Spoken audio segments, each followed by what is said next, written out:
welcome back on Court Corner today. Now, after 12 years of probe, the CBI has given a clean chit to former corporate lobbyist Niira Radia. The CBI has said it did not find any criminality in the taped conversations of Radia with politicians, industrialists and government officials. Now, remember, the government had intercepted these conversations during 2008 and 9 as part of a probe into tax evasions.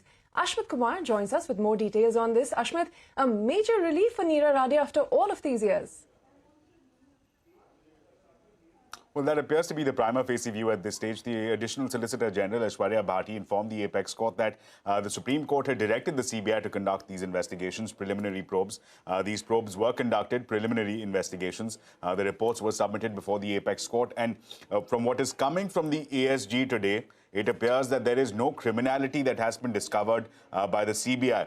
That is the view that is coming from the Additional Solicitor General. Let's also keep in mind that the Apex Court also, to substantiate that, has sought for formal updated status reports from the CBI, has given time to the CBI to come back and file those updated reports. And that's perhaps when the court is expecting more clarity on what the CBI discovered in the first place. But nonetheless, important to note that the Supreme Court, these proceedings happened during Supreme Court hearing Ratan Tata's application. Ratan Tata had filed an application in the top court essentially saying that his fundamental right to life had been prejudiced, had been hurt on account of leakage of those Radia tapes, and towards that end has sought two actions. Number one, has sought action against those responsible for the leaks, and number two, has sought a clarification, a restrictive order from the court that since these tapes were originally, since these conversations were intercepted for purposes of tax evasion, it cannot be used for any other purpose. That's the order that he's seeking from the Apex Court. The Supreme Court, for now, is placing the matter for further hearing on October 12th. Also important to note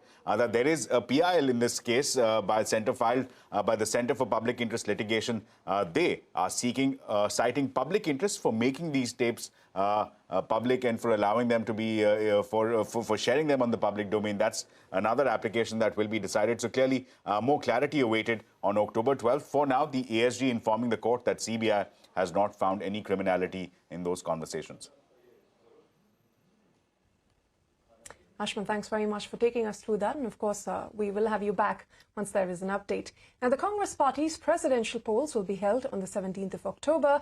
After meeting Sonia Gandhi yesterday, senior Congress leader and MP Shashi Tharoor visited the AICC office to meet the Central Election Authority members. Now, sources have told us that Tharoor is keen on applying for this post, but he's not alone. Rajasthan Chief Minister Ashok Gehlot is also in New Delhi to meet Sonia Gandhi. Gehlot is among other senior leaders who are vying for the Congress president's post.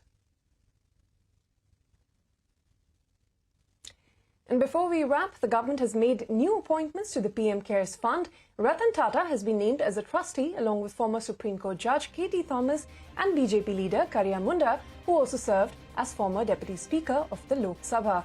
The former Comptroller and Auditor General Rajiv Mehrishi, philanthropist Sudha Murthy and Teach for India co-founder Anand Shah have also been nominated into the advisory board of this fund. And with that, it's a wrap on this edition of Business 360. Thank you for watching, but stay with CNBC for all your news and updates.